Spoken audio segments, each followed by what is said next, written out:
उसके बाद जो हमारे पास टॉपिक है that is absorption and bio availability. ठीक है, अब इसको मैं आपसे डिस्कस करता हूं।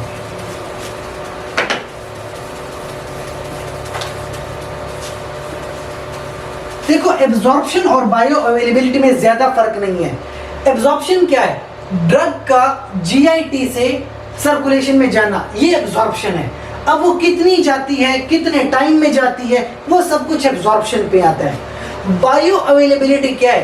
अमाउंट ऑफ ड्रग, यानी कि आपके ब्लड में कितनी ड्रग मौजूद है, ये बायो अवेलेबिलिटी है।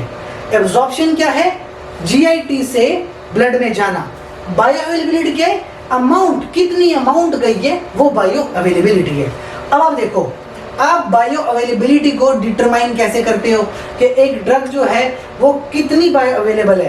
देखो, आपके पास एक ड्रग है, उसको आप आईवी दे सकते हो, इंजेक्शन से डायरेक्ट ब्लड में दे सकते हो। जब इंजेक्शन से पूरी की पूरी ड्रग ब्लड में दे दोगे तो यानी कि आपके पास बायो अवेलेबिलिटी हो जाएगी 100%। लेकिन अगर आप एक ड्रग ओरली दे रहे हो, यानी आप टैबलेट की फॉर्म में दे रहे हो या कैप्सूल दे रहे हो, उसकी जो बायो अवेलेबिलिटी होती है वो लेस देन 100% होती है। ठीक है, तो आप ये देखो, इंट्रावीनसली 100% है, जो पर ओरल है वो लेस देन 100% है। तो आपके पास बायो अवेलेबिलिटी कितनी है किसी भी ड्रग की? Area under the curve for oral, ये देख रहे हो, ये ग्राफ है, यहाँ पे कंसंट्रेशन है, यहाँ पे टाइम है।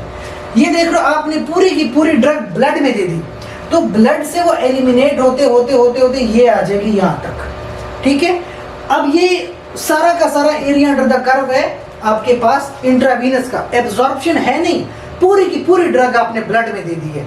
दूसरा क्या है? ओरल।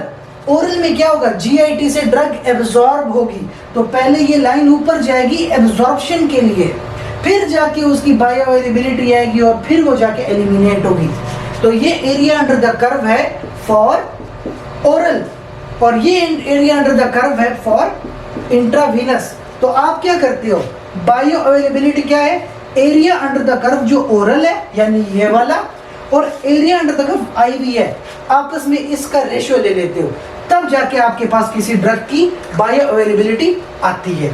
ठीक है, अब देयर आर फैक्टर्स जो कि इस बायो अवेलेबिलिटी पे असरअंदाज होते हैं, यानी बायो अवेलेबिलिटी को बढ़ा भी सकते हैं और बायो अवेलेबिलिटी को कम भी कर सकते हैं। ठीक है, क्या है वो? First pass metabolism. सादा सी अल्फाज में मैं समझाता हूं। जब आप एक ड्रग ले रहे हो, आपके एक टारगेट ऑर्गन पे जाएगी। आपने ली है डिस्प्रिन, डिस्प्रिन सर दर्द के लिए ले रहे हो, आप चाहते हो वो जाए आपके हेड रीजन में, सर दर्द के लिए ले रहे हो, लेकिन अब आपकी ड्रग पूरी बॉडी में फैल रही है ना, हेड के साथ साथ वो जाएगी लिवर में, वो जाएगी बाकी ऑर्गन्स में। तो लिवर में चली जाए, लिवर में ड्रग मेटाबोलाइज हो जाती है।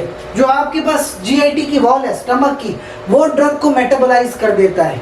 ठीक है, बाकी भी ऑर्गन्स हैं जो ड्रग को मेटाबोलाइज कर देते हैं। यानी आपने 500 mg की ड्रग ली है, उसमें से 200 mg मेटाबोलाइज हो गई, आपको मिली कितनी? सिर्फ 300 mg की ड्रग का असर आया, 200 mg जाया हो गई है।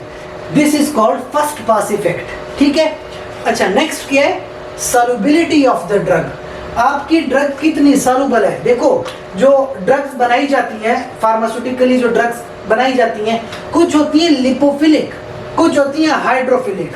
अब सबसे पहली कंडीशन क्या है? ड्रग जो होनी चाहिए वो होनी चाहिए लिपोफिलिक, यानी नॉन पोलर होनी चाहिए कि आपकी एब्जॉर्ब हो सके। दूसरी बात, नॉन पोलरिटी के साथ साथ उसकी एक्वस सॉल्युबिलिटी, वाटर में सॉल्युबल भी होनी चाहिए ताकि बेहतरीन एब्जॉर्प्शन आए। फिर कुछ ड्रग्स को वीक एसिड्स और वीक बेसिस बनाया जाता है, क्योंकि वीक एसिड्स और बेसिस सॉल्युबल होते हैं और साथ वो लिपोफिलिक बनाई जाती हैं।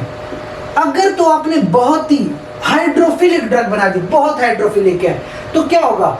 सॉल्युबल तो हो जाएगी, लेकिन इतनी ज्यादा हाइड्रोफिलिक ड्रग आपके सेल्स के अंदर नहीं जा पाएगी, वो लिपिड मेम्ब्रेन को क्रॉस नहीं कर पाएगी। और अगर ड्रग बहुत ही ज्यादा लिपोफिलिक है, लिपोफिलिक ड्रग्स आप ठीक है सेल को क्रॉस करने के लिए ठीक है, लेकिन वो वाटर में सॉल्युबल ही नहीं होगी, उसकी सॉल्युबिलिटी आपने बहुत कम कर दी है।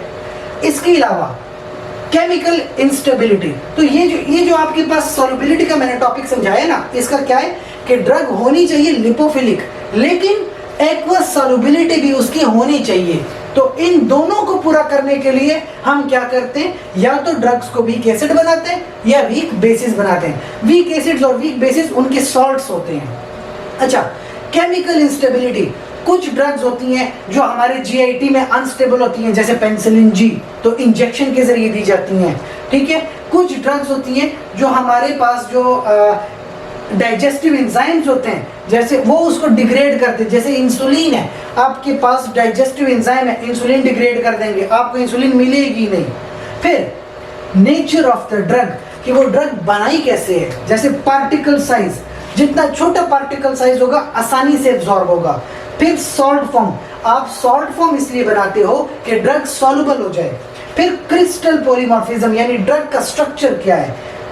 एंटेरिक कोटिंग, अक्सर ड्रग्स एंटेरिक कोटिंग की जाती है, और एक्सिपिएंट्स क्या क्या यूज हुए उस ड्रग में, ये सारी चीजें भी डिटरमाइन करती हैं कि आपकी ड्रग कितनी एब्जॉर्ब होगी। सो दैट इज ऑल कि आपका फार्माकोकाइनेटिक्स में एब्जॉर्प्शन का जो टॉपिक था वो कंप्लीट हो गया है। That's all.